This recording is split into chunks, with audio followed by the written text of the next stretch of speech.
Então, legal. Vamos começar, então? Vamos começar com o... Foi o Pedro que me mandou uma mensagem dizendo que ele não estava com o microfone. Então, vamos deixar o Pedro de lado. Vamos... Miguel, o que você achou do texto? Bom, não, eu preciso ler no segundo capítulo, né? Mas antes de discutir o segundo capítulo, vamos direto para o primeiro, que a gente já começou faz tempo. E eu fiz uma pergunta para vocês na última aula. O que é esse diabo do Hal? E aí, qual é a resposta?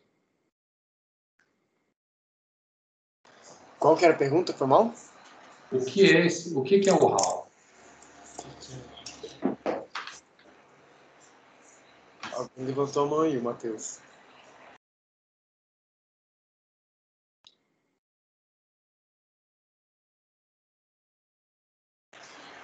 Abaixou. Agora levantou de novo. Você vai falar, Matheus? Você quer falar, Matheus? Falando já, né? Assim, pelo que eu entendi esse aqui um pouco no texto, foi que assim, no fim acaba sendo uma lei do direito maori, sabe? Assim, no geral, meio que passa, né? Que ele explica assim um pouco o que é o taonga, as partes, né? Pelo que eu vi, as partes de cada processo que passa no processo, né? Não sei se é doação, enfim, do processo lá dos Maori, que tem a parte do Taonga, o Tu, a segunda parte do Taonga, que é ali naquele momento que ele disse que é onde se inicia, não que se inicia o Hal, mas ali onde o Hal tá presente, entre aspas, né? Não é que não esteja presente em nenhum momento, mas ali que mostra mais para ele, que é uma pessoa de fora, o que seria o Hal. E as outras três últimas partes seriam o Tika, o Howie e o Kino. Então, assim, meio que como se fosse o direito Maori, que é uma lei para eles, né, de retribuição do produto. Mais ou menos, no geral, foi isso que eu vi. Então, vira-se uma lei. Pelo menos que eu achei.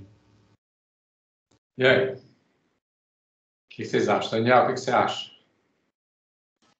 Então, professor, eu tinha visto essa pergunta no vídeo da última aula, e aí eu fui dar uma revida no capítulo 1. Ao que tudo indica, na aula o pessoal falou que era o Hal, mas não deu. Parece que a resposta para o senhor não foi tão. Aí eu fui dar uma lida aqui, pensando um pouquinho naquilo que o senhor tinha falado. Acho que um ponto importante foi falar que era uma espécie de espírito que habitava aquela coisa trocada, aquela coisa dada, né? Mas teve um ponto importante, talvez, eu não sei se é isso que o senhor queria que a gente falasse, mas é como se o Hal ele fosse um ser vivo, é como se ele fosse um indivíduo. Alô? Né? Então, e esse indivíduo é uma espécie de indivíduo em que ele se prende, é como ele fala aqui, que ele se prende a essa série de usuários. Então, me parece que ele é algo oriundo da própria terra, ele fala aqui das florestas, dos animais e tudo mais, e esse objeto ele precisa retornar para o seu lugar de origem.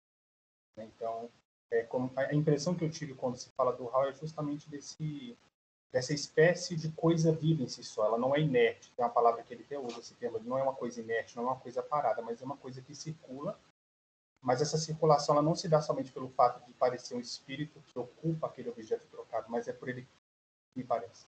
Se ele mesmo algo vivo em si, que circula, que ele, né?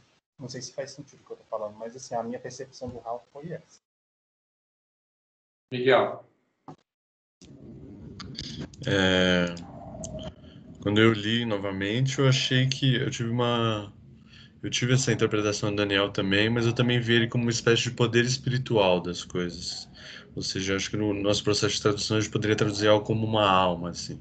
Ela é ao mesmo tempo individual, porque é algo conectado ao indivíduo, ele passa pelas coisas que ele coloca no circuito da troca, e na medida em que ele passa por essas coisas, é como se uma parte dele estivesse intimamente conectada a esse objeto que ele trocou e que essa pessoa que vai receber esse objeto está recebendo ao mesmo tempo não só o objeto, mas essa espécie de poder espiritual que essa coisa tem, que foi passado desse outro indivíduo para essa coisa.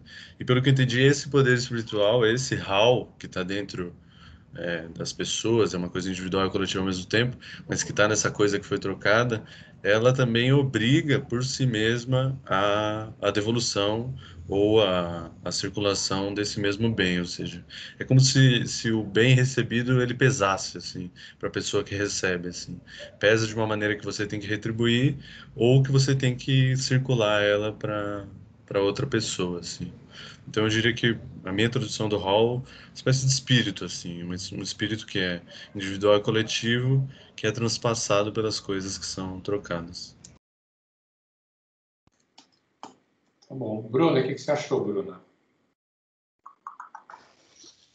Quando eu estava lendo, eu achei que eu tinha entendido no início, só que aí, quando ele começou a falar da questão de território e de território, do chão e do lugar nativo de onde pertence, eu fiquei um pouco confusa, porque no início eu achava que estava ligado ao indivíduo, à pessoa que aquele objeto pertencia, que o Hal era o que ligava aquela pessoa, só que aí depois ficou como se na verdade fosse a terra que aquela pessoa tá, até que ele começa a falar depois dos sacrifícios e de pedir permissão para usar aquele espaço. Aí eu queria até tirar uma dúvida sobre isso, porque na última aula vocês falaram sobre o indivíduo, não estava, mas eu queria saber sobre essa questão do território. Ok. Arthur, e você, Arthur?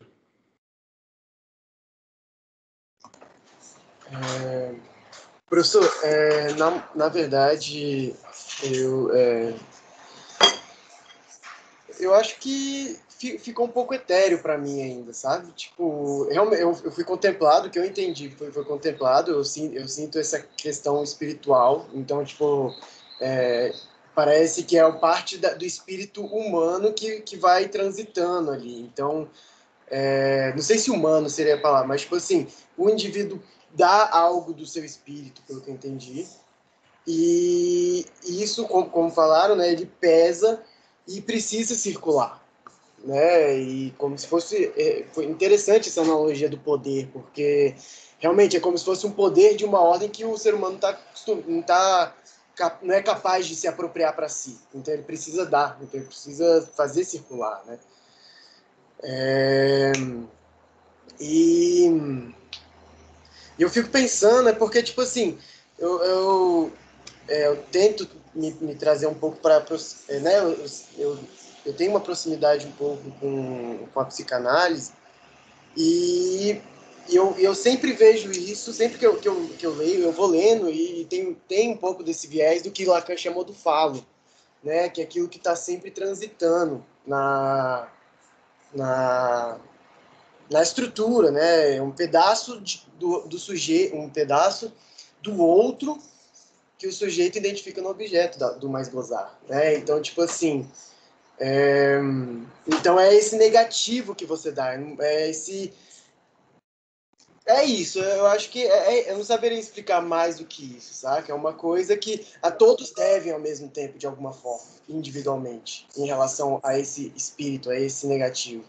De alguma forma, todos estão em relação a ele ao mesmo tempo na estrutura, né? E é algo que coliga essa estrutura.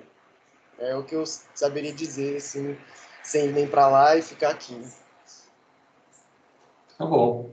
O Pedro mandou aqui uma resposta aqui no chat. Peraí. Ok. Hal, pelo que eu entendo, seria um princípio vital, espírito-alma, que está presente em coisas inanimadas, que compele a reciprocidade no caso do recebimento de um presente. Ok. Vamos. Gabriel, e você, Gabriel? O que você entendeu do Hal?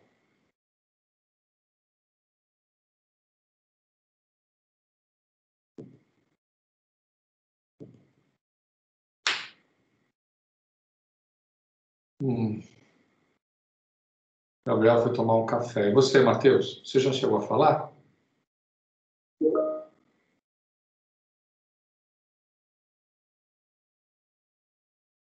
Sim, professor, eu fui o primeiro a falar. Tá. E você, então, faltou o Gabriel. E o Gabriel. Gabriel também replicou aqui. O Gabriel está fora de casa, aparentemente não pode falar nesse momento. Ok, é um problema, mas vocês separaram que nenhum de vocês conseguiu definir exatamente o que é o HAL?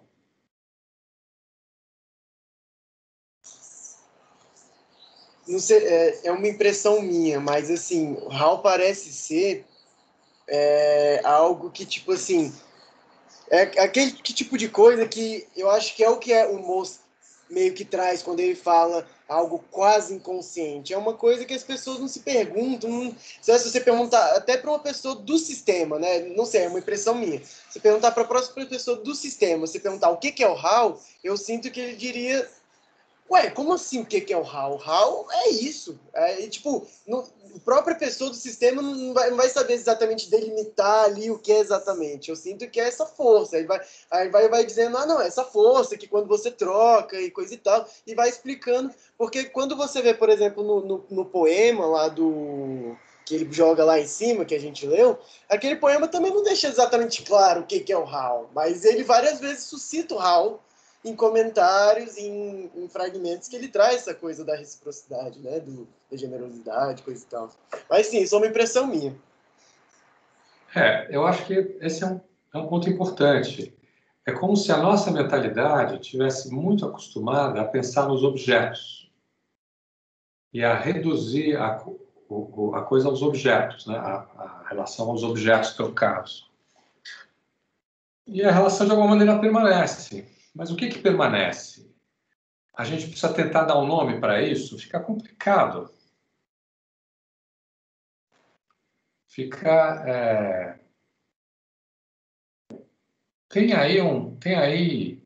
Daí a gente pode derivar, inclusive, algumas características da própria troca, mas eu vou pedir para alguém de vocês me lembrar disso. Eu vou falar brevemente, mas depois a gente explora com mais cuidado. Tudo se passa como as coisas, quando elas passassem pelo circuito das coisas que são trocadas, elas ganhassem alguma qualidade suplementar nesse sistema. Não no sistema de mercado. O sistema de mercado é diferente. Você vai, pagou, a coisa é sua, acabou. Você não tem...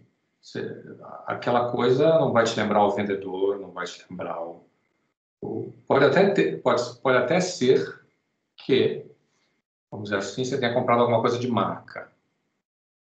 Mas aí é a marca que está presente na roupa que dá essa roupa ou esse objeto, por exemplo, um carro. Né? Uma coisa é comprar um carro 1000 da Fiat. Outra coisa é você comprar uma Porsche. A Porsche tem um outro sentido, mas ela tem esse sentido não porque por conta da pessoa que te vendeu.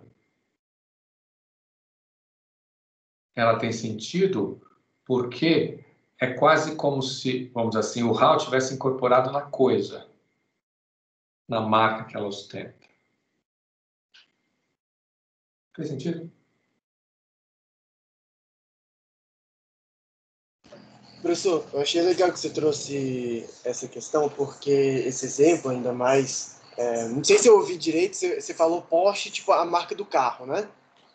Com 2 carros. Então, sim, eu fico pensando, então, como é que a gente poderia, né, então, por exemplo, observar essa questão. Então, por exemplo, nesse jogo, né, então, num grupo de amigos, por exemplo, né, começa ali a se falar sobre, sei lá, não sei, não precisa começar, mas tipo assim, que nem você falou. Então, por exemplo, uma pessoa chega né, naquele grupo típico heterotop, né, aquela coisa, aí chega o cara lá de Porsche, mocassim, Rolex, coisa e tal, aí tá, chegou no bar. Aí chega uma pessoa normal, uma pessoa com carro mais barato, com roupas mais baratas, normal, uma pessoa normal, né?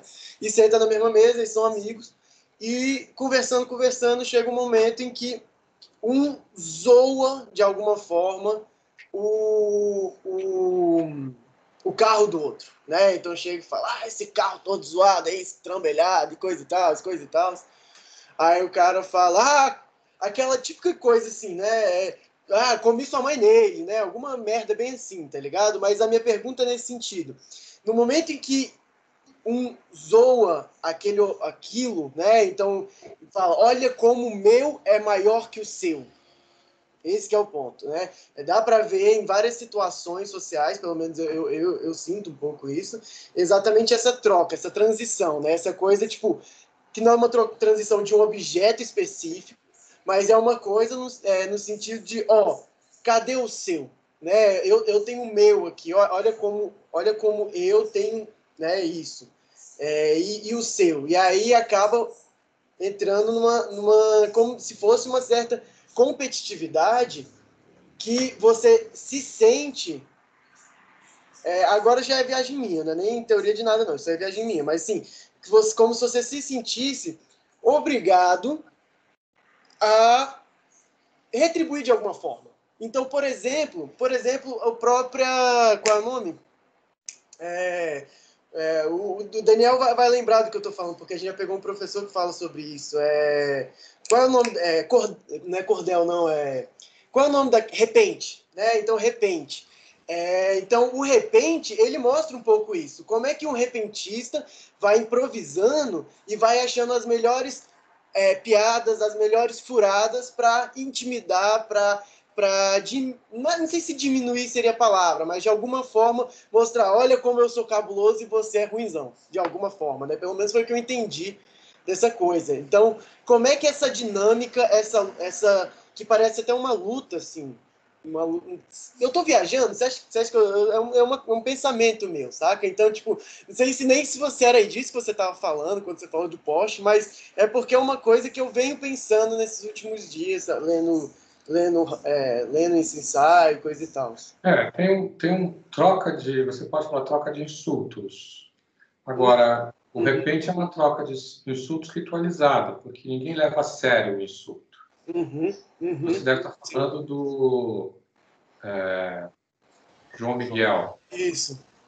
E ele, inclusive, o João Miguel me contou um caso em que um repentista ofende de fato o outro. Fala da mulher do outro, mas num tom ofensivo, que realmente as pessoas em volta percebem que... Aí o outro simplesmente abandona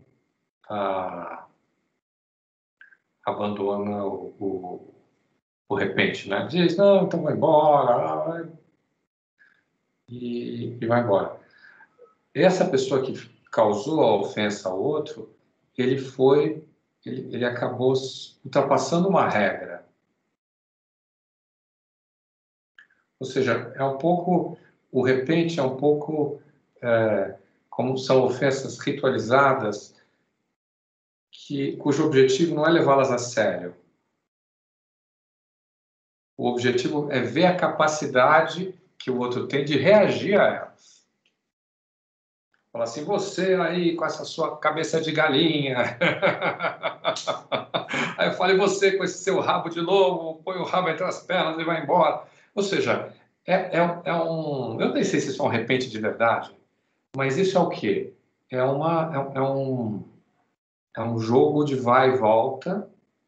É um jogo, então vai e volta, vai e volta, vai e volta, vai. E o que está em jogo é a capacidade da pessoa de se desenrolar daquela situação imaginada. De alguma forma, a capacidade de improvisar insultos é um recurso social, por assim dizer, um recurso artístico. Né? Porque... Agora, você pode dizer, ele está num reflexo. Aí, eu não sei, eu nunca estudei o repente, né? O João Miguel vai saber melhor do que eu. Mas, assim, se eu pudesse relacionar um pouco com essa questão da dádiva, que a gente trazer isso para a nossa sociedade, é que a nossa sociedade ela tem essa dificuldade de trazer o conflito para primeiro plano. Vocês já repararam nisso? Você vai numa sociedade de cunho, uma sociedade mais individualista, eles lidam com o conflito abertamente sem problema nenhum. Faz parte do jogo ou das relações sociais lidar conflitosamente. A gente não tem isso. Né? A gente tem essa coisa assim, velado, você escondeu o conflito por uma troca de amabilidades, né? Ou você vai ver, que lembra aquele poema que a gente leu, trocar mentira por falsidade. Você sorri, mas você sorri e mente. Você está dando o outro na mesma coisa. Então, me parece que, de repente, o que ele faz, ele faz uma inversão ritual. Ele traz para primeiro plano os conflitos que estão presentes na sociedade, mas não são enunciados. Mas ele faz isso num plano que é um plano jocoso. No fundo, o objeto da gozação não são as duas pessoas, os repentistas. Estão fazendo um desafio. O objeto da gozação é a nossa vida ordinária. De falar, olha, enquanto você está aí, os outros estão lhe chamando de... Não acontece. Enfim, eu estou chutando. Falem com o João Miguel. Agora, o meu primeiro exemplo era um pouco diferente. O que eu estava fazendo era uma comparação entre uma economia de mercado e a dádiva, ligando isso ao Hall. Então, por exemplo, a gente tem ideias semelhantes no nosso coisa. Eu estava tentando dar o exemplo da Porsche, que eu não sei se foi um exemplo, nunca dei numa Porsche na minha vida. Tenho até vontade de dirigir uma. Não sei se tenho vontade de ter uma. Não terei nunca, obviamente, mas vontade de dirigir só para ver como é que é, eu tinha vontade. Vocês não tinham também? Ia ser legal, né? Dá uma voltinha assim, né? Dar uma de bacana durante um quarteirão só e voltar.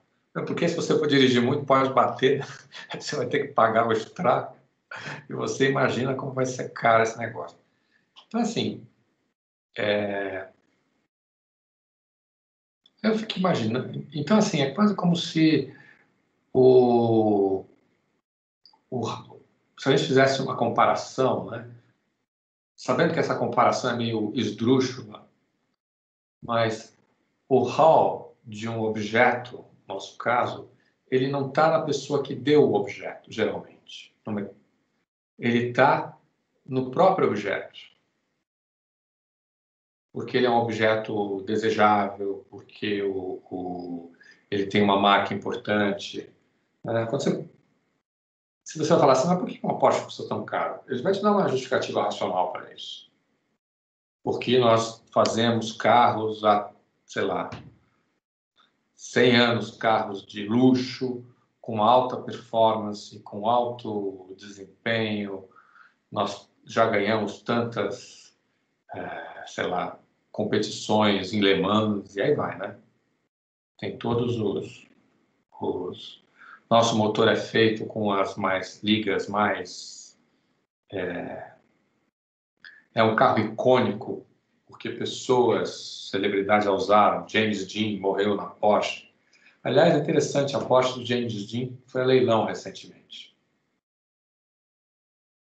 Não sei se vocês acompanharam isso, mas enfim, eu com essa minha cultura inútil, de vez em quando, eu acho que foi pela CNN, e aí tinha uma dúvida se aquela era a mesma Porsche do James Dean.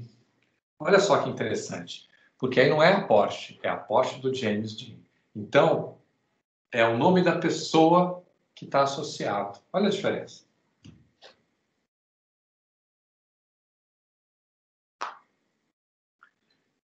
Eu acho que um pouco aí, quer dizer... Fala, Daniel. Me parece, quando o senhor fala isso, que até mesmo na nossa sociedade de mercado, a gente ainda tem um resquício dessa ideia de que a coisa não é uma coisa somente por si só, né? De que não é um puro objeto. Me parece que, em alguma medida, a gente atribui um valor que vai para além do valor material e monetário daquele objeto. E um outro ponto que eu queria perguntar para o senhor é que o senhor falou que a coisa tem o Hal é como se a coisa tivesse esse espírito, mas eu fiquei na dúvida. O Hal ele entra naquela coisa a partir do momento em que ele faz parte do circuito da troca, porque aí no caso eu acho que não é qualquer objeto, eu acho que é o objeto que faz parte daquele circuito. E aí no momento em que ele entra no circuito da dádiva, ele recebe, o espírito adentra, ou ele já tem por si só esse espírito na coisa. Não sei se faz sentido, né, Pedro? A gente tem que voltar ao exemplo do Best, né, que é o exemplo que o moço cita. Vamos voltar a ele. Como é que é o exemplo? O Hairapiri, ele está, na verdade, tentando dizer por que eles caçavam, não é? E eles davam uma parte para a floresta. Esse que era vamos dizer assim, o exemplo. Quer ver? Vamos pegar lá o...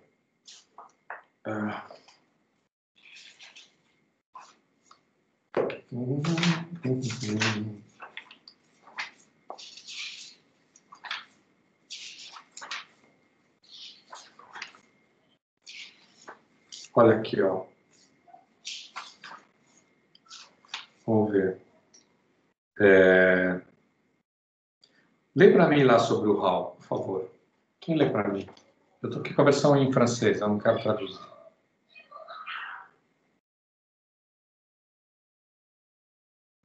Como é que começa, o senhor sabe? A propósito do Hal, o espírito das coisas e, em particular, da floresta. Eu posso ler, professor. A propósito do Hal, do espírito das coisas, em particular da floresta e dos animais de caça, que ela contou. Rainapiri, eu não sei como é que se pronuncia esse nome, um dos melhores informantes maori do... Falando aqui também, não sei como é que se fala esse nome. Nos oferece inteiramente ao acaso e sem nenhuma prevenção a chave do problema. Aí ele coloca Olha aqui, ó. Tudo bem. Vamos fazer... chave... Que problema?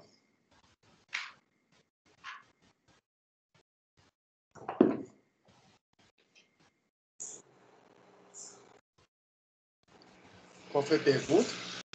Que problema? Nós estamos secando esse parágrafo. Que problema?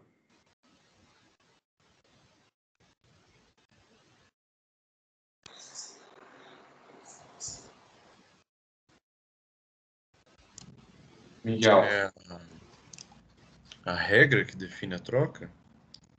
Não. Funcionalidade? Ele não está falando da regra da troca. Ele está falando da troca como um todo. Ele está falando de um traço específico. Que traço é esse?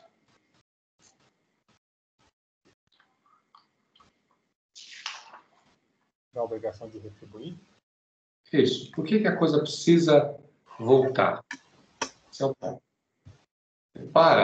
Então, a chave do problema. Eu acho que... Aí ele vai. Vamos lá, continua para mim, Daniel. Tá. Mas peraí.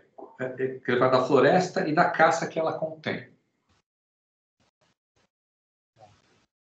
Esse é ou seja, o que o Hairapiri o Hanaipiri ele está falando, ele está falando de um determinado ritual que eles têm que fazer, que depois da caça eles têm que devolver algo para a floresta. Então tem que explicar por quê. E aí ele vai usar como exemplo, uma troca entre pessoas, né? Então, vamos lá. Acho que até a gente falou na última aula, não foi? A Sara estava aqui com a gente e a gente fez até vários... Não foi? Estou enganado? Ou foi na outra turma? Gabriel, me ajude. Ah, não, o Gabriel está sem microfone, não pode falar no microfone. Vamos lá, Daniel. A gente volta nisso. Tá bom. Aí ele abre aspas, né? Vou lhes falar do Hal. O Hal não é o vento que sopra, de modo nenhum. Suponha que você possua um artigo determinado, da onda, e que me dê esse artigo. Você me dá sem preço fixado. Não fazemos negociações a esse respeito. Ora, dou esse artigo a uma terceira pessoa que, depois de transcorrido um certo tempo, decide retribuir alguma coisa em pagamento. O tu. Ela me dá de presente alguma coisa, tal. Ora, esse Taonga que ele me dá é o espírito, o Hal, do Taonga que recebi de você e que dei a ela. Os Taonga que recebi pelos Taonga vindo de você, é preciso que eu os devolva. Não seria justo, Chica, de minha parte guardar esses Taonga para mim, fosse eles desejáveis, Aoi, Rabi, não sei, ou desagradáveis, que devo dá-los de volta, pois são um Hal do Taonga que você me deu. Se eu conservasse esse segundo Taonga, poderia advir-me um mal, seriamente até mesmo a morte.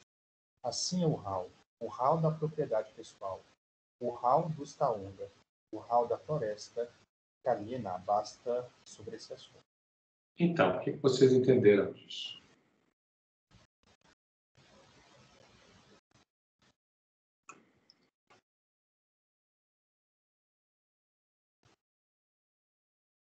No texto me parece de fato que se trata de um espírito que já contém aquilo, né? No caso, não é que se apropria ou que entra na coisa, mas de fato já está na coisa, né?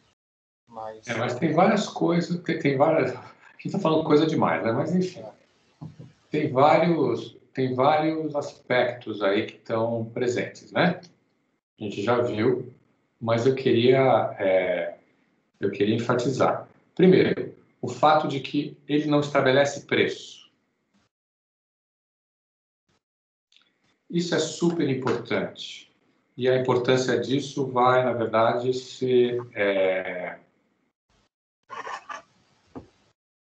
vai ser, vamos dizer assim, vai ser percebido já mais tarde, não exatamente nesse momento. O que eu quero dizer com isso?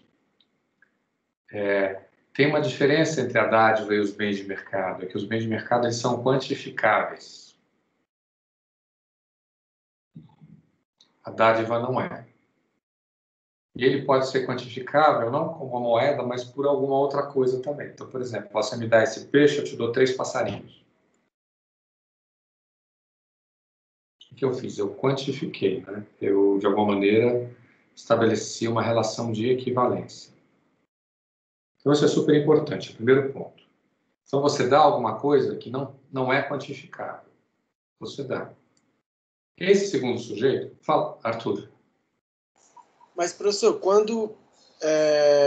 Então, a dádiva você está colocando como uma coisa geral? Porque, por exemplo, quando né, no Potlet lá, tipo, aquela coisa que a gente está falando na última aula, lá, então eu dou, sei lá quanto, 50 cobertores nobres de tecido fino, aí o cara vai lá e supera isso dando o dobro. Dessa forma, não está de alguma forma quantificando a dádiva? Sim, mas você inverteu totalmente o sentido. Como assim? O objetivo não é que você está... O objetivo, nesse caso, não é eu traçar uma equivalência, mas, ao contrário, eu desperdiçar mais do que você. Ou gastar mais do que você. Mas de alguma forma, se é mais, está quantificando, não? Não, eu sei, mas você, por exemplo, pega os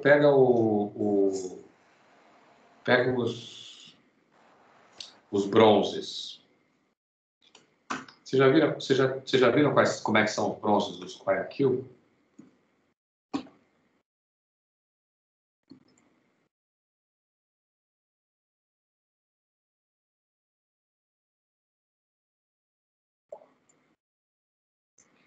Vamos ver se eu...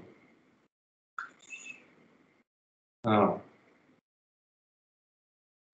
Como é que se escreve os Guayaquil? Eu nunca sei.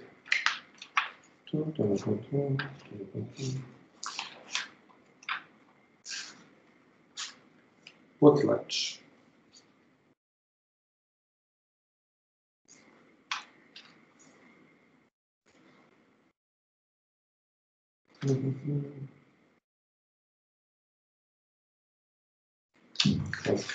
Programa.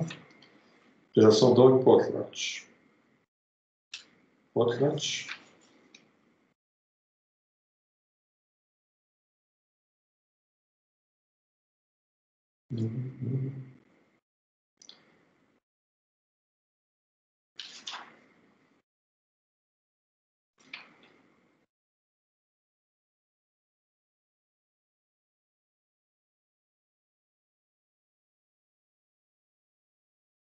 Olha, vamos ver aqui.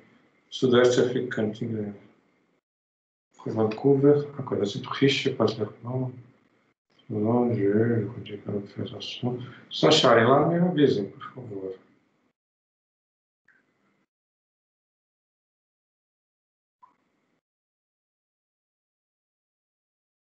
É tipo uma moeda? Não, eu vou te mostrar aqui, boas. Mas, espera aí. Eu tenho aqui a resposta. 2 minutos.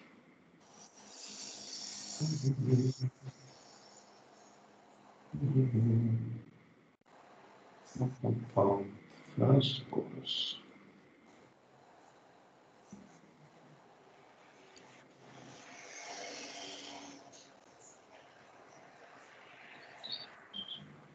Aqui, ó. Esses aqui são os Guayaquil.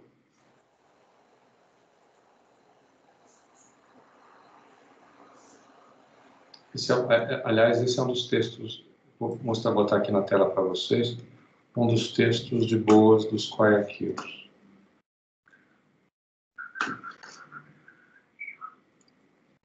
Guayaquil é uma aldeia, é uma comunidade, é?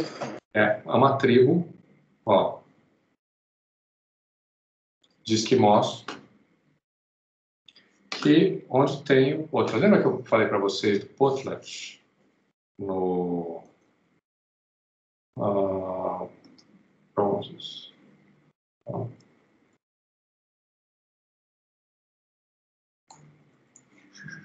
aqui não são belos. Images.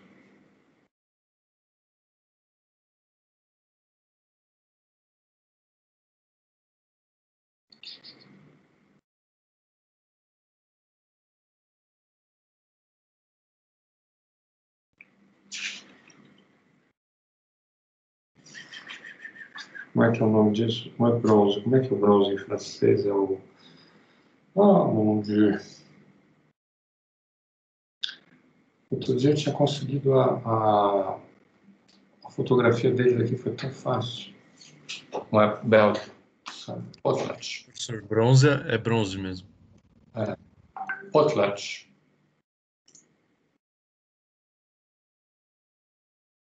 Images. Olha aqui, ó. As coisas do Potlatch. Deixa eu mudar para vocês.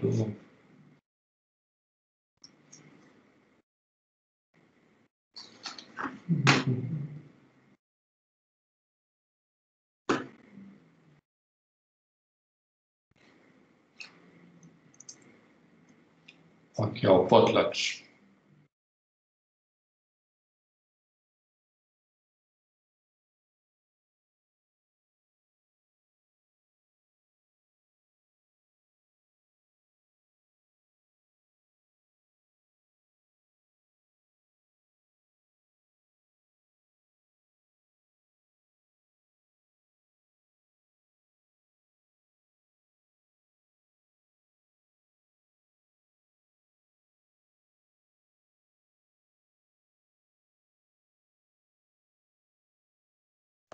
Professor, você tá mudo e amarelo para mim.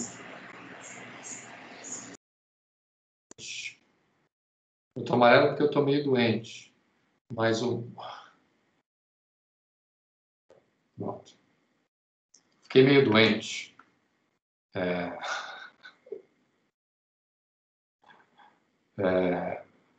Foi toda vez que eu tento colocar o Potlatch, o Potlatch, eu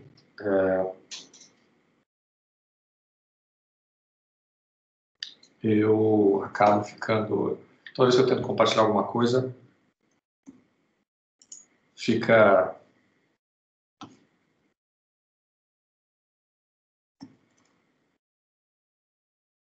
Spanish, vamos pegar aqui, francês.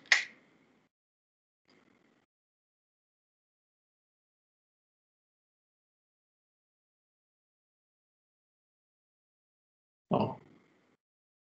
Bronze. Cuivre, não. Cuivre, não. Bronze. Será que é cuivre?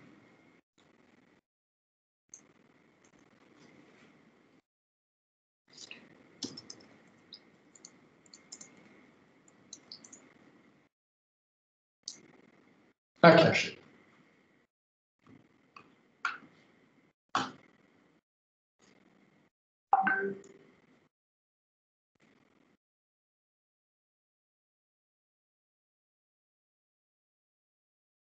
Eu vou abrir aqui numa outra tela e aí compartilho com vocês a tela.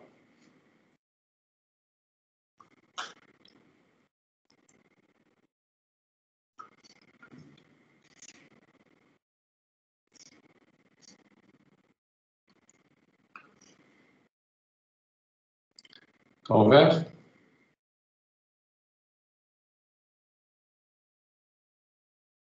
Sim. Tá vendo, Arthur? Esse aqui são os quivers que o moço fala sobre os Guayaquil. Esses pedaços de bronze aqui, o que eles faziam? Eles trocavam entre si e ela ia adquirindo o quê? Cada vez um valor maior. Mas não era... Qual é o ponto? Qual é a diferença que eu estou querendo fazer? Se isso... você veja, vamos supor que isso seja um objeto artístico de grande, vamos dizer assim, expertise técnica. Parte do valor está nisso, que define como o... Mas ele ganha valor na medida em que ele vai sendo trocado. Então eu vou até você e falar assim, quero ver que vamos supor que eu tenha fabricado. Eu quero ver você, eu desafio você, Arthur, a você comprar o bronze. Aí você vai lá e compra ele por 1.000, por 500 cobertores.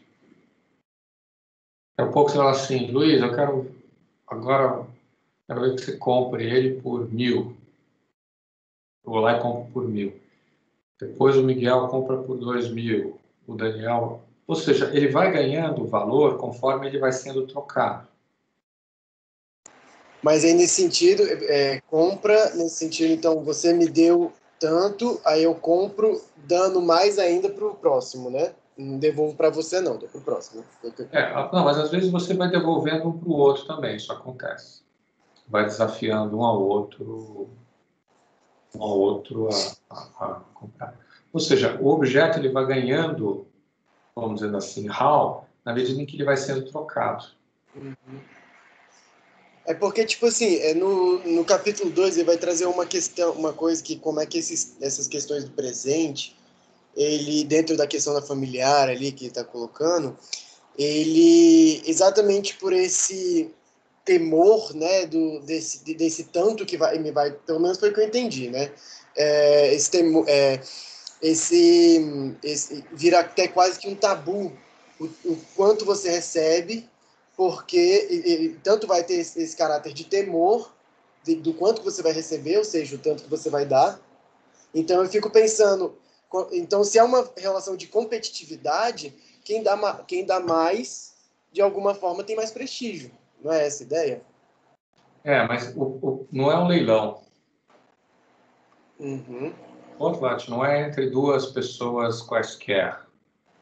entre duas pessoas de, vamos dizer assim, entre aspas, estatura semelhante. Uhum. Uhum. Miguel.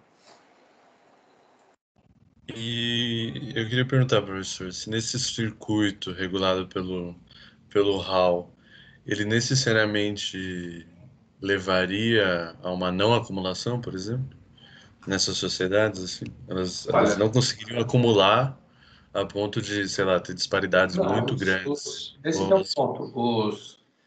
Os Guayaquil, eles acumulam muito. Eles enriqueceram. Do ponto de vista deles, claro, né? Evidente. Na medida em que eles enriqueceram, esse excesso não foi, não foi utilizado para, vamos dizer assim, produção ou acumulação. Ela foi usada o quê? Para o ritual, que envolvia o quê? O desperdício, jogar a coisa fora. Então, na verdade, o que você está fazendo quando você quantifica aqui, você não está quantificando, na verdade, o bronze. Você está aumentando o valor dele.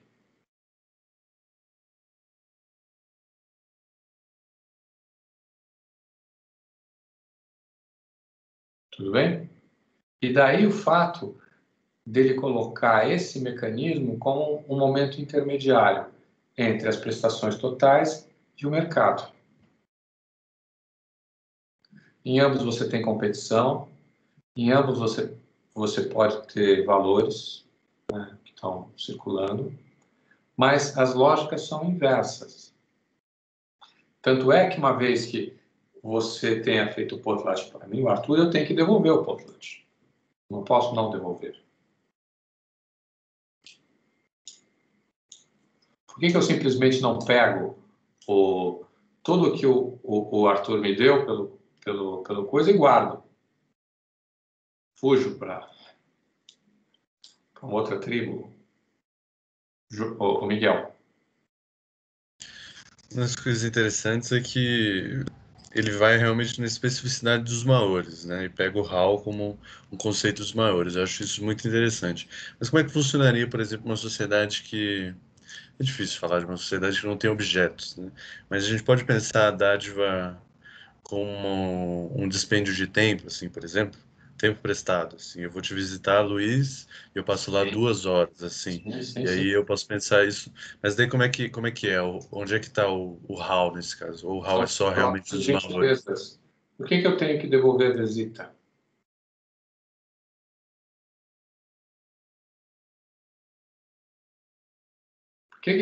Por que você vai e convida alguém para uma festa e depois você fica chateada quando essa pessoa não convida você para a festa dela?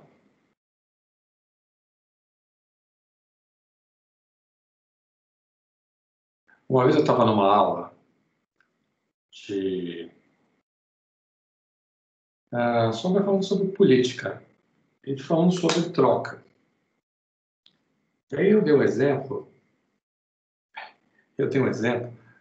que foi assim, eu falei, vamos supor que fulano, eu dei o nome lá de duas pessoas que estavam lá, enfim, não importa. E aí eu falo assim, bom, a fulana, ela foi e pediu pro fulano, falou assim, olha, você podia dar uma olhada aqui na minha bolsa que eu vou ali pegar uma água e já volto? Aí ele falou, sim, olha. Aliás, não, foi o contrário. Ele pediu para ela dar uma olhada na bolsa, porque ele ia lá tomar água e voltasse. E voltasse, né? Já voltava e tal. Aí ela foi. Aí no outro dia, ela chega lá e, passado um tempo, importa quanto ela pode ser, ela pede lá e fala assim, você podia dar uma olhada no meu material aqui, que eu vou lá, que eu preciso comprar, comer alguma coisa, já volto? Ele falou, não vou. Ela falou assim, por quê? Não, eu não quero ficar responsável pelas suas coisas. Por que eu teria que ficar responsável por elas? São suas. Podem roubar, podem pegar e tal, eu não vou ficar, não vou meter em confusão. Mas na hora que você fez isso, na hora que você me pediu, eu fiz para você. Fez porque quis. Não precisava ter feito. Ela fez porque quis. Eu dei esse exemplo. É um exemplo meio absurdo, né? Porque a gente nunca, na nossa sociedade, a gente não imagina isso acontecendo. Você já viu isso acontecer em algum momento? Você já viu, Felipe? Eu já vi. Eu já vi. Como? Eu já vi de brincadeira também, mas eu já vi de verdade também. E foi meio bizarro mesmo, porque a pessoa tinha feito isso para outra, né? Guardado o material dela, mas ela realmente não fez o contrário. E qual foi a justificativa que ela deu? Foi exatamente essa. Ela não queria pegar essa responsabilidade, etc. É muita responsabilidade para mim, não tem nada a ver com isso. Pois é, eu dei esse exemplo. Eu não tinha esse. Ó, a próxima vez eu vou citar que é um caso verídico.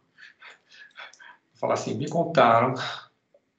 A história ficou cada vez mais interessante, né? E aí, eu posso. Mas eu estou falando isso para vocês para falar como foi a reação da aula. As pessoas ficaram paralisadas. Ficou um silêncio. Simplesmente ninguém sabia o que dizer. Claro, isso em grande parte se deve aos meus dotes como contador de histórias. Mas, bom, é obviamente uma brincadeira. O problema é que esse tipo de ideia é uma ideia, para nós, chocante.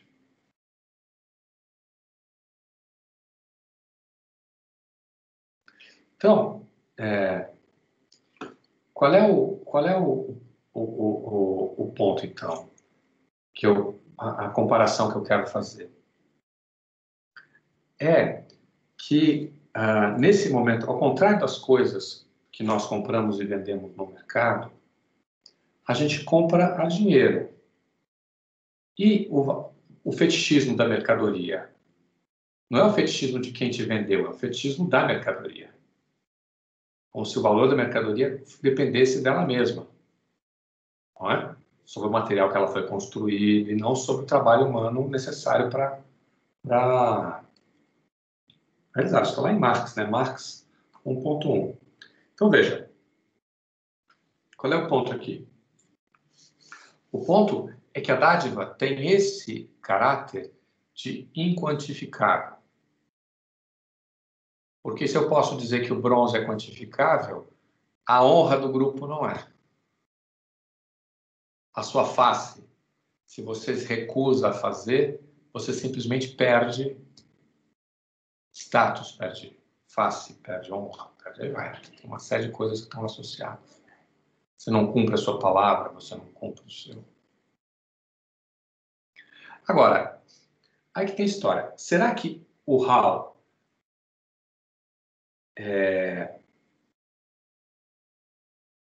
o Hall aqui, ele é o espírito da coisa? O Salins vai argumentar que esse texto está mal traduzido. E o Hall, na verdade, é o direito da floresta sobre a caça que ela contém. Então, nesse caso, não haveria um espírito, uma coisa. Mas aqui tem uma dimensão simbólica que eu acho que está presente aqui e que vale a pena retomar, que é essa ideia de que o objeto não significa só o objeto. Com ele vai também a pessoa que o deu. Ou seja, de alguma maneira, aquele objeto passa a representar também a pessoa que deu. Como a espada do avô de Arthur. A caneca do meu avô. Elas não são preciosas para nós porque elas são um objeto material. Não é porque é uma caneca, ou porque é uma espada, ou porque é qualquer outra coisa. É porque foi do meu avô. Então é a pessoa, aquilo significa a pessoa.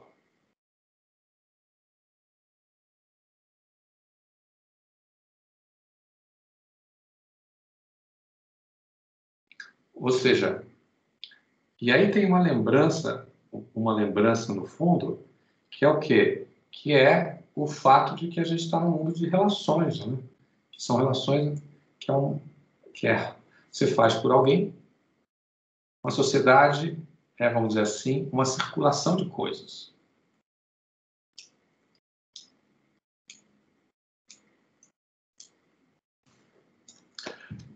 Vamos pular um pouco e vamos falar sobre as 3 obrigações. E aí está todo o problema que a gente vai ver depois com o Lévi-Strauss, e que estava lá no texto da Lígia Sigot. Por que o Mose escolhe uma categoria de direito uma categoria de direito maori? Isso é um ponto interessante. É quase como se ele abrisse mão da explicação.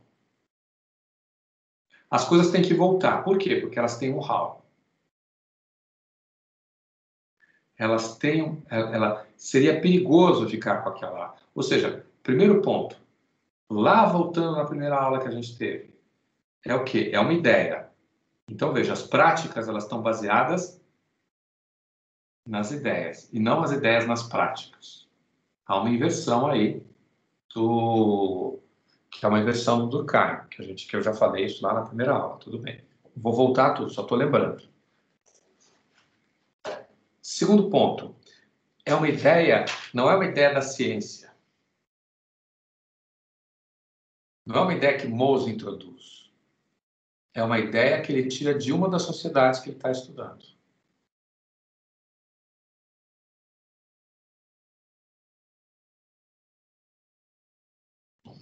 Como ele coloca aqui, ele escreve como algo da pessoa que deu vai com ele. Mas a gente tem que entender isso, não, eu pelo menos entendo isso, não como um sentido místico, vamos dizer assim, de que essa coisa é uma parte da pessoa, uma alma, mas no sentido simbólico de que a coisa que vai, ela representa quem deu.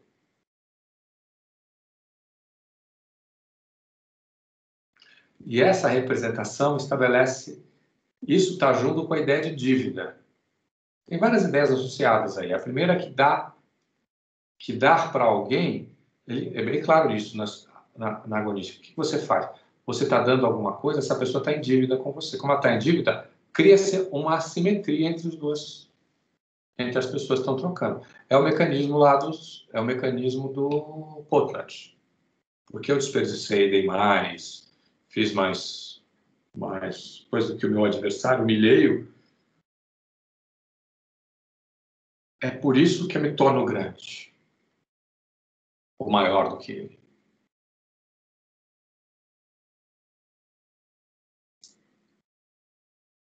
Então, segundo ponto aqui importante, essa simetria. Segundo ponto, o tempo.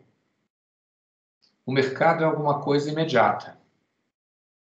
Se não na realidade, pelo menos na sua idealização. Você pode até comprar fiado. Mas, para você comprar fiado, tem outras dimensões. A pessoa precisa de confiança, precisa ter crédito, é outra coisa, né? Pessoas são anônimas, elas se dão. Na dádiva, a não ser na esmola, mas é uma coisa mais para frente, as pessoas não são anônimas, as pessoas sabem com que elas estão trocando. Elas não são desconhecidas nas trocas agonísticas, nem nas prestações totais, nem nas prestações totais de tipo agonístico. Não são com... Miguel? Essa é uma coisa importante também na nossa economia, né? Moderna. Ela está imbuída nisso também. Se dando uma garantia de pessoa para uma garantia garantida pelo Estado, né? Ou por alguma instituição externa. Mas Durkheim vai falar que até mesmo na nossa, essa é uma coisa importantíssima, assim. O fato de que há esses elementos não essenciais do contrato, né? E São também elementos que a gente ignora, que a economia ignora, né? Porque ela vai reduzir tudo ao seu interesse, então, portanto, ela deixa de lado. Mas elas estão presentes, né? E aí precisa de uns antropólogos como a gente para lembrar disso para eles. Então, tem essa noção de tempo, né? E é interessante que depois ele vai falar da ideia de honra, da ideia de... e várias outras ideias, né, que estão associadas aí. Então,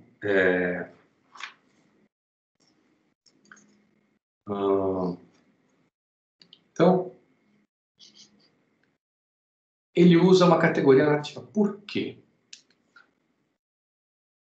Tudo que a gente está fazendo é tradução. E aí acho que tem duas dimensões importantes. A primeira dimensão é que nos faltam categorias para explicar esse fenômeno. Qualquer maneira da gente, qualquer categoria que a gente vai utilizar, implica numa distorção, em aplicar ideias nossas em lugares para os quais elas não são apropriadas. Até mesmo a ideia de direito é uma ideia complicada. Porque para você usar a ideia de direito nesse contexto, você tem que expandir para ser uma ideia muito maior do que a nossa ideia de direito. Que está ligada a uma instituição, está ligada a um código, está ligada a um sistema de justiça, está ligada à escrita. Então, é claro que quando o Mauss faz essa aproximação, ele no fundo está mostrando que o nosso direito ele não é tão isolado assim da sociedade, né? E ele está falando assim, a mistura entre o direito pessoal e o direito real, as coisas e as pessoas. Olha como está tudo misturado. É aqui o Hall. Não é só a coisa que vai, é a pessoa também. Então, o direito, claro, você pode reduzir essa dimensão do fenômeno também. O direito aqui é o direito pessoal e o direito real. As duas coisas estão andando juntas.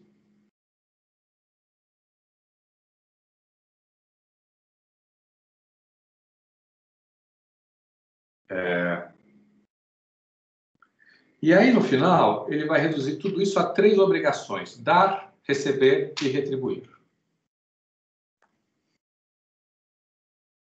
Que essas obrigações estão presentes nessa sociedade, e a dádiva, o mistério se esclarece com essas 3 obrigações, que é onde o Lévi-Strauss vai criticá-lo, né?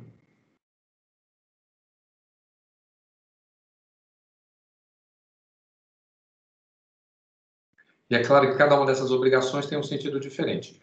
Por que a obrigação de dar? Professor, qual que foi a crítica do Lévi-Strauss a essa noção? Vamos deixar quando a gente lê o Lévi-Strauss. Eu não quero. A gente viu lá no como é que é o nome dele? Quando a gente estava falando com o Roberto, a gente estava lendo o Roberto. Mas vamos esperar um pouco, vamos falar disso lá mais para frente, senão eu fico dando spoiler, aí vocês vão... Talvez até você já saiba, mas... olha aqui, ó, obrigações. Por que a obrigação de dar?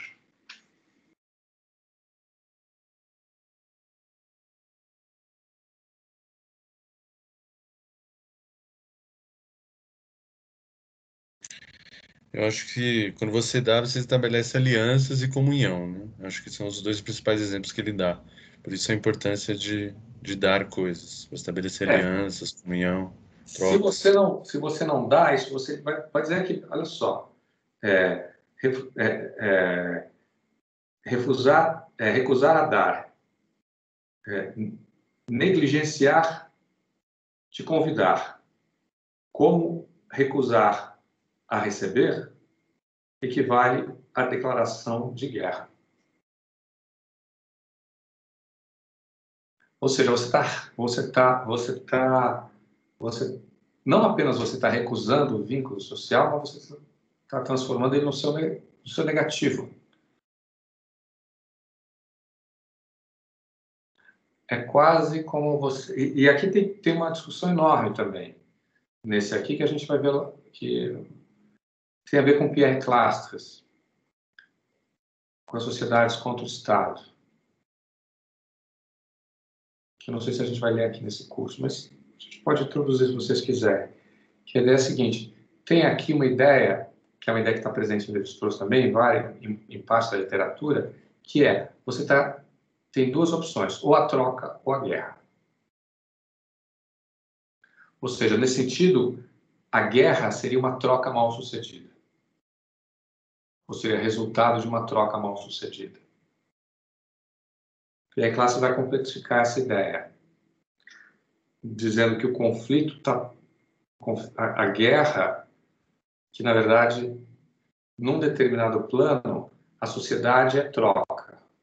Mas num outro plano, em relação a outras sociedades, a troca está subordinada à guerra. Ou seja, a aliança está subordinada ao conflito. Mas, enfim, isso é uma outra história. E a obrigação de receber? Mesma coisa, né? Se você não recebe, você está declarando guerra. Você pode reduzir as duas ao interesse. Em que sentido? Me interessa receber porque eu estou recebendo. Então, me interessa participar da festa, me interessa receber presentes, etc. Dar me interessa por quê? Porque eu ganho status.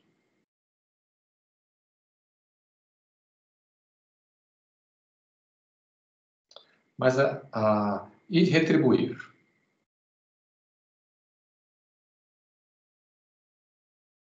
Por que me interessa retribuir se eu estou revolvendo? Ganhar status de novo, mas eu só estou retribuindo.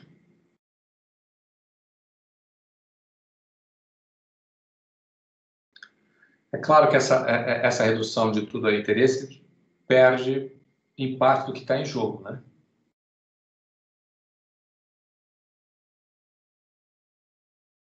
Eu vou ler uma coisa aqui para vocês que eu acabei escrevendo a propósito de uma outra coisa que eu estou fazendo. Olha, que não tem a ver com a dádiva, nem moço, mas eu acho que tem a ver com a maneira como eu penso. A dádiva como fenômeno primeiro expressa a contradição própria da sociedade. Por um lado, a admissão de que ela é fundamentalmente um empreendimento coletivo, no qual as pessoas são mais que a sua redução como um instrumento do interesse alheio. Por outro, o fato inescapável de que, uma vez que vivemos nesse mundo, todos têm interesses, agendas e escolhas.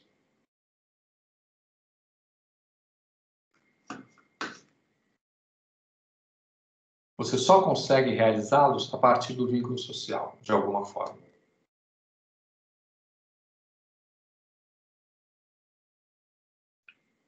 Eu, para caçar, preciso da floresta.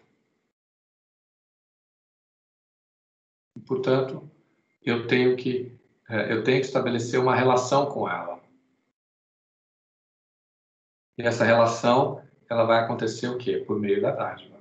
Então, eu entendo a caça como a dádiva da floresta, que me dá gratuitamente. Ela não pede nada em troca. Mas eu, para continuar caçando na floresta, preciso manter esse vínculo. Então, portanto, eu preciso devolver. De alguma maneira. Ou alguma outra coisa, mesmo que seja uma coisa menor. O que nos leva, então, aos dons trocados com os deuses. Vamos falar um pouco disso? O que vocês acharam dessa ideia?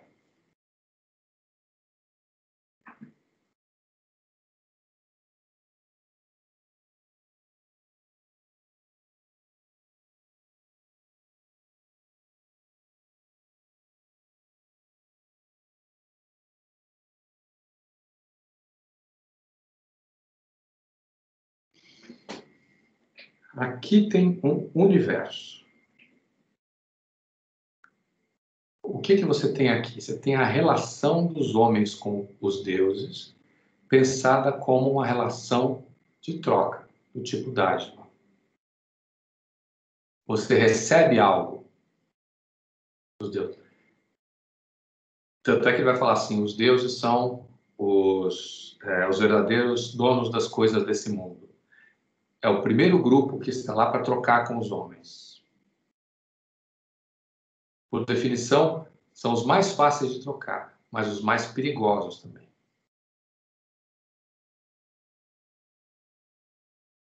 Olha que ideia. E aí, qual é a ideia, então? A ideia é que você, na verdade, teria 2 circuitos de troca. No mínimo, né? Um circuito dos homens entre si e um outro circuito dos homens com os deuses. Tanto é que no Potlatch você tem 2 tipos de Quivers. Você tem uns que participam do Potlatch e outros que não participam. Dois tipos de objeto. Aqueles que circulam e aqueles que não circulam. Que têm um caráter sagrado. Agora, esses objetos que circulam, eles são o quê? Eles são presentes dos deuses. Eles estão numa relação com esses seres. Que, vamos dizer assim, para nós são imaginários, mas são reais para essas pessoas. Nós temos o nosso, né? Que medida nossa relação com Deus também não é uma relação de troca. Algo para nós pensarmos, né? Onde, por um lado, tem a nossa criação e, por outro lado, a nossa adoração. Deus nos cria e nós o adoramos por causa disso. Ou seja, tem aí uma ideia de reciprocidade. E é claro que, como os deuses eles são muito mais do que nós, a troca ela é, por definição, assimétrica. Então, o que acontece? O Deus ele dá uma coisa muito grande por uma coisa muito pequena. Você, inclusive, não pode querer dar mais a Deus ou aos deuses do que ele lhe dá. Por quê?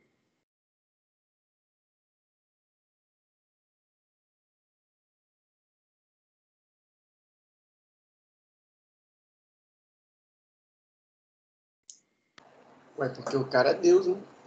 Sim, por quê? Porque dele, assim, aí já é projeção minha, assim, mas porque dele saiu tudo, né? Então, todas as trocas, então, por exemplo, se a natureza faz parte de Deus, ela é fornecedora dos elementos da troca. Eu sei. Mas não vamos falar do Deus cristão, porque ele vai embananar a nossa conversa. Vamos falar dos deuses, pensar em deuses, né? Então, por que eu tenho que dar... Por que eu não posso dar para eles muito?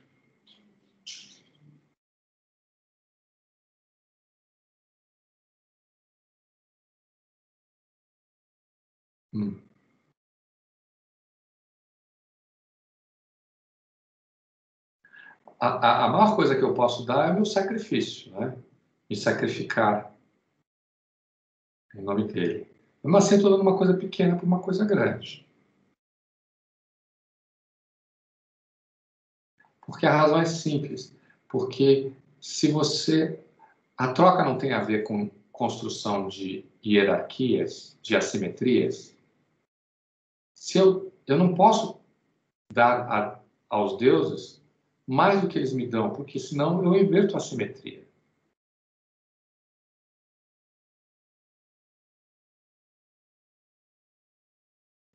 É simples. Então, como a simetria já está dada e ela é irreversível, no caso dos deuses, eles estão obrigados a dar muito por pouco.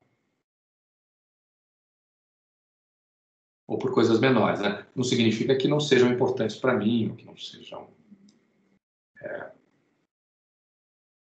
Então, o que eu queria chamar a atenção é isso, que são, na verdade, 2 circuitos de troca, né? As coisas sagradas também são trocadas, só que elas não são trocadas com outros homens, elas são trocadas com deuses, né? E daí a ideia do sacrifício. O sacrifício é uma troca. Eu estou sacrificando algo em nome, eu estou dando alguma coisa.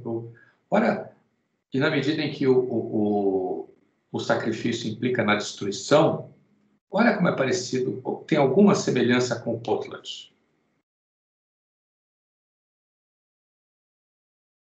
Na medida em que o Potlatch também envolve a destruição de coisas.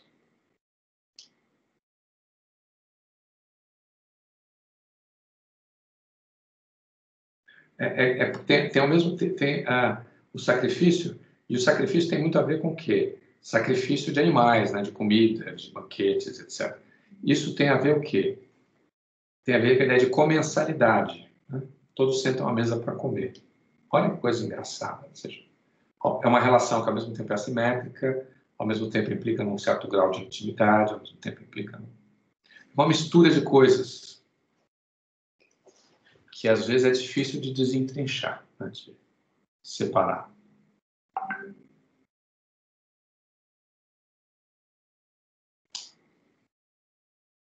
Tudo bem? E aí? Então, e aí volta. As coisas elas ganham sentido quando elas são trocadas.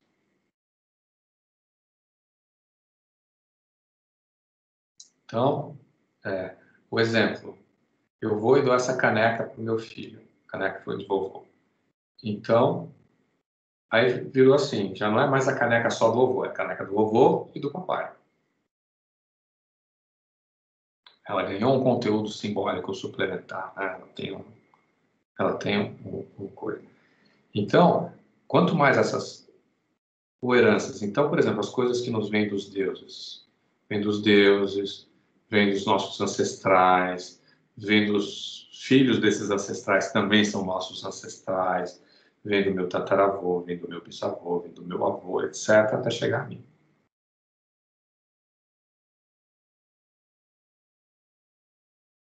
E o que eu dou em troca?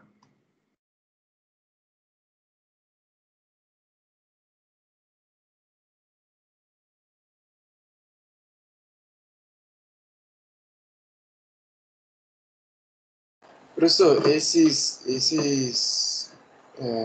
eventos, né, esses rituais, eles parecem ser como se fosse uma forma de reconhecimento, não? Então é uma forma de você entrar no sistema social. É uma forma de você ser reconhecido ali como unidade significante, distintiva naquele meio, né? Tem isso também. Tem essa dimensão, ou seja, para você fazer parte daquela sociedade, de alguma maneira você tem que ter esses objetos sagrados, tem que fazer parte e tem que ter esses rituais. Mas o meu ponto é que você dá várias coisas em troca, mas são coisas menores, evidentemente, né? Você dá culto, você faz o culto, você faz a lembrança, você tem a lembrança, você tem a obediência às regras e você tem a crença. Você tem essa dívida que você está em permanente estado de dívida com essas pessoas, então, portanto, você precisa continuar a cultuá-las. Não vai, né? Do fato de que eu não poder equilibrar essa troca não significa que ela não esteja presente. Isso é uma...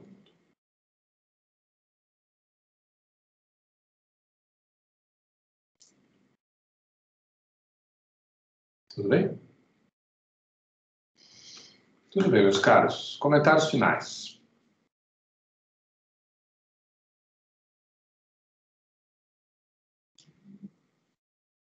Vamos lá. Vamos começar com você, Miguel. Comentários finais. Comentários finais.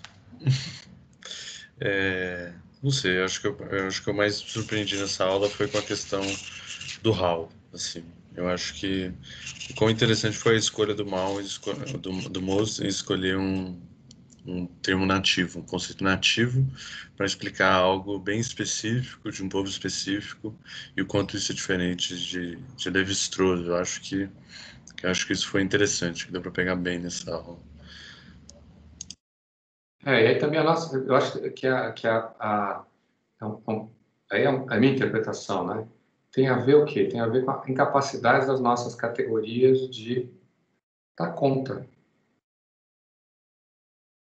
Porque, inclusive, o ensaio todo é para tentar recuperar essa ideia da dádiva, né? Da importância da obrigação da retribuição para a nossa sociedade.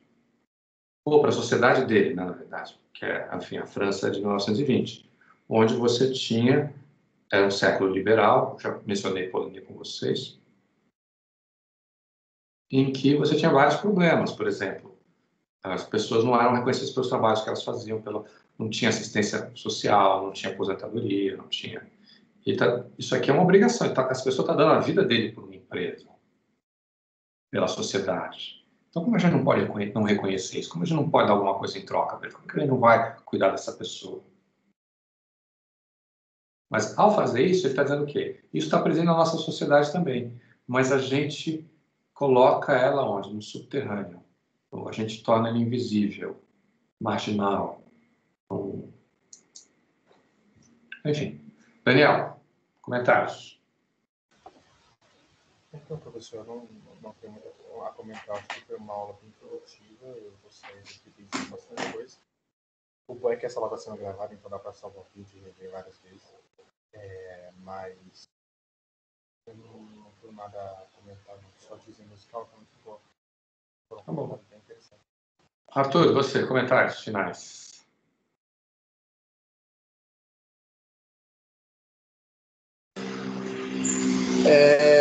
Eu acho que o que vai é uma coisa, né, que vem daqui até o final do semestre, né, mas eu acho que ainda ficou um pouco pegado aqui para mim, né, e eu acho que faz parte desse processo de trazer daquela comunidade para minha sociedade nesse sentido do moço, né, e eu acho que esse que é o princípio, né, dele, né, trazer pensar em como é que traz esse sistema para analisar o nosso, que eu acho que está exatamente nessa transição da dádiva em relação ao bem de mercado, né? Pelo menos para uma sociedade capitalista, né? Mas então eu fico pensando, então, tipo, eu realmente ainda não ficou muito claro, assim, por que que a dádiva não é quantificada? Eu acho que isso aqui, eu acho que vou levar essa questão até durante o semestre todo, né? Eu acho que os exemplos, né, Tá bom. as articulações. Bom, mas agora, a pergunta é muito. Vou responder a sua pergunta por uma outra pergunta. Quanto vale o sabre do seu avô? Depois você me responde, fica pensando aí. Mas depois você me fala. Uhum, uhum. Matheus, você quer dizer alguma coisa? Eu acho que o Matheus não estava podendo falar, não é isso? Não, professor, não, é o Gabriel, eu posso. Então vamos lá. Eu só queria, assim, mais um pouquinho uma dúvida, até essa parte que o Arthur falou, em como codificar. Então, no fim, o HAL pra gente, que, assim, nós somos ocidentais, ficou, assim, aquela coisa, parece, então, um espírito no fim, né? A coisa que vai e representa algo que eu ainda dei pra pessoa, sabe? Então, assim, além de representar meio que um... Não é espírito, é porque ficou, assim, essa questão do espírito. Mas... além desse espírito da coisa dada que tem que ser retribuída futuramente, vai alguma coisa além do meu espírito, então, né? Não, pois é que o espírito da coisa dada é você. Ah, tá. Então agora faz mais sentido. Então não tinha pegado essa parte. Que simbolicamente é o quê? A coisa representa você. Miguel? Tem aquela frase que o moço cita, dar algo a alguém é dar-se a si mesmo. É isso. Presentear algo a alguém é presentear algo de si. Então é um espírito, não necessariamente da coisa, é carregado pela coisa, mas no fundo é algo seu, assim. É isso. Ou seja, em outras palavras, a coisa, como ele fala assim, a coisa não é inerte. Tem algo da pessoa. E daí a mistura entre direito real e direito pessoal que ele tinha mencionado lá no final, lá no começo. Desculpe. Se a gente pudesse trabalhar ele vai usar a expressão, a coisa é dada, mas ela não é alienada. Em outras palavras, é quase como, se a gente fosse traduzir por uma coisa do direito, se você dá algo como uma dada, você continua proprietário dela.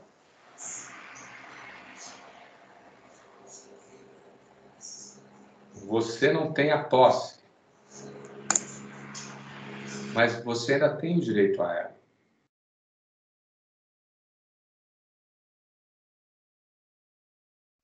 Então, a retribuição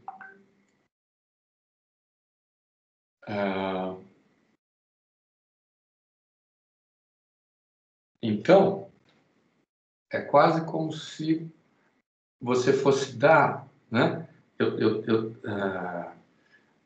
A espada não deixou de ser do avô do Arthur.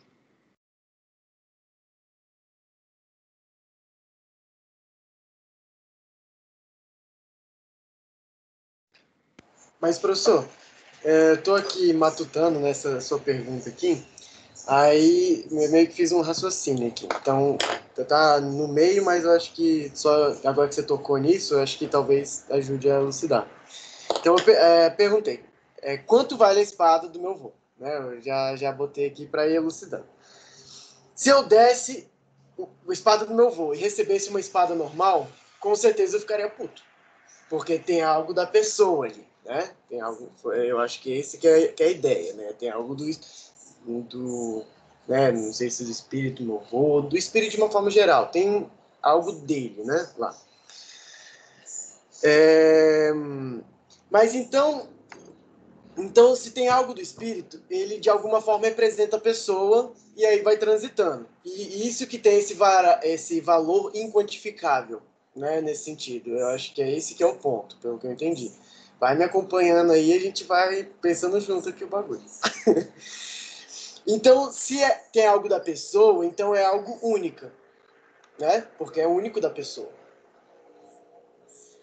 É algo do valor da pessoa que ela bota na troca. Né? Então, levando esse pensamento, eu fico pensando, então, como é que isso pode ser algo superável em uma situação de competição social? Então, por exemplo, se é um dom, como é que e tem esse valor único da pessoa, então como é que o outro pode superar essa minha entrega? E é esse que pega. É uma questão interessantíssima. E aí está a diferença entre os sistemas de tipo agonístico e as prestações totais. Nas prestações totais, a ideia é de que você não consegue. O que você faz é equilibrar uma assimetria com outra assimetria em sentido contrário. Mas as pessoas continuam devendo-se. Nos sistemas agonísticos, não. Você tem a possibilidade de equivalência. Ou seja, o exemplo é o Kula.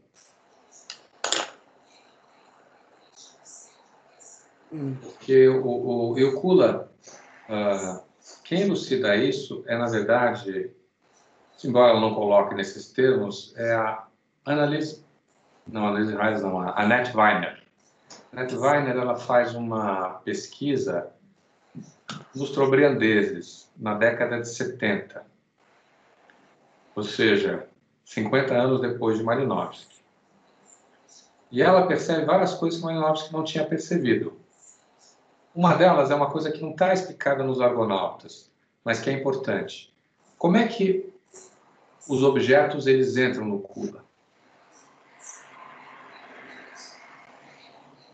Se você for pensar bem, a ideia é de que você tem um objeto circulando, mas esse objeto em algum momento não circulava. Ele foi fabricado, ele foi produzido, ele tem Então, o que a Annette Weiner descobriu? Uma coisa que o Malinowski não tinha, que é o caminho do Kula. Então, o que acontece? Qual é o objetivo? O objetivo é que eu vou pegar um objeto, eu tenho um objeto, um colar maravilhoso, é meu. Ele tem até um nome para isso, Guayaquil. Não, Guayaquil é o Kitum. Kyoto. Eu não sei qual é a sigla tônica, mas essa é a... O que é um Kyoto? É uma propriedade minha. É um objeto pessoal meu, que é um colar magnífico. Aí o que eu faço? Eu vou jogá-lo no Kula. Eu abro um caminho do Kula. E aí eu vou planejar para onde é que eu vou. Porque qual é o objetivo disso? Não é receber um colar de volta. É que o meu colar, não é receber um bracelete, é que o meu colar circule seja trocado por o maior número de pessoas possível. Porque isso vai engrandecendo o meu nome. Aí, vamos supor, ele vai circulando, mas chega um dia lá, que, vamos supor, o Daniel, ele recebe o colar, ele quer ficar com aquele colar para ele. Então, o que ele fala? Ele tira o colar de circulação e joga no lado contrário um bracelete equivalente.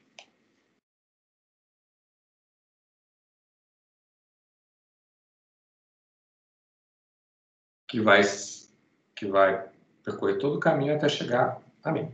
Claro que no final eu posso dizer que aquele bracelete não é a mesma coisa que o meu colar, enfim, pode acontecer muita coisa, né? Então, vamos supor que eles sejam equivalentes, e eu concordo com isso. Na hora que eu recebo, eu tiro ele de circulação. Aquele caminho está encerrado.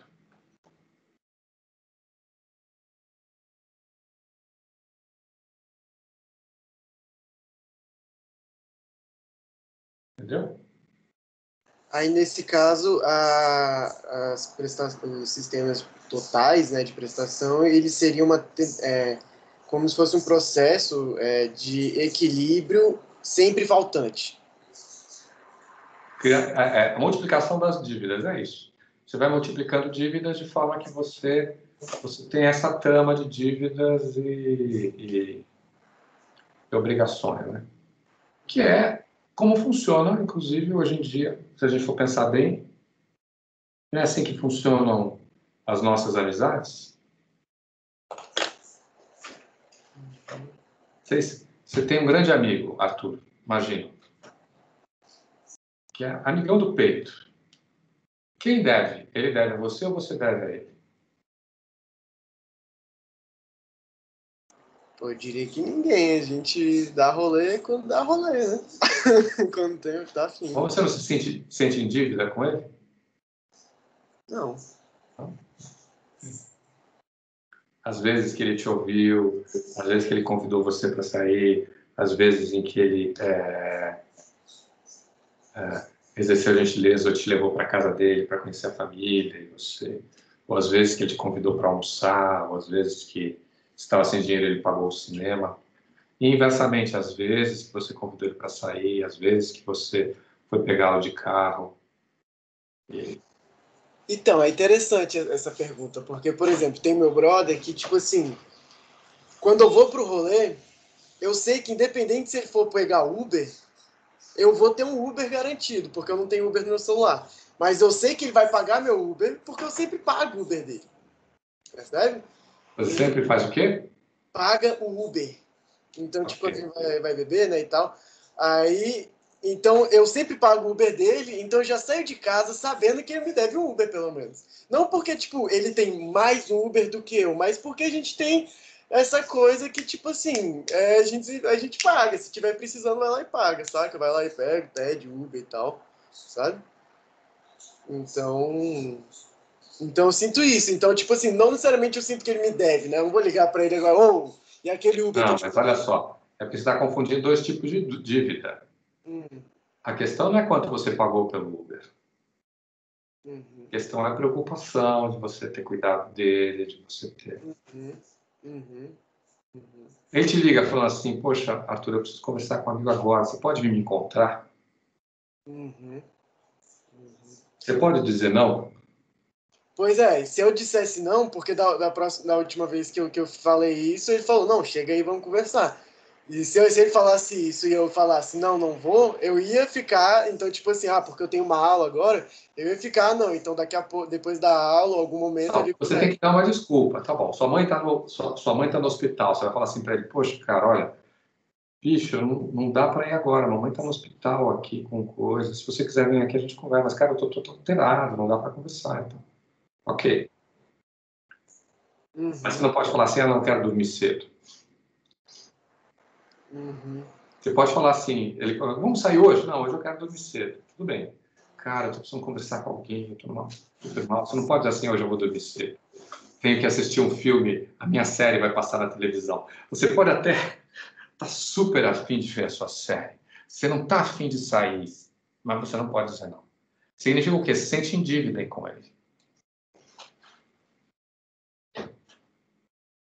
Não sei, Miguel, faz sentido a minha pergunta? Para você, refaça a pergunta. Você tem um amigão do peito, quem deve a quem?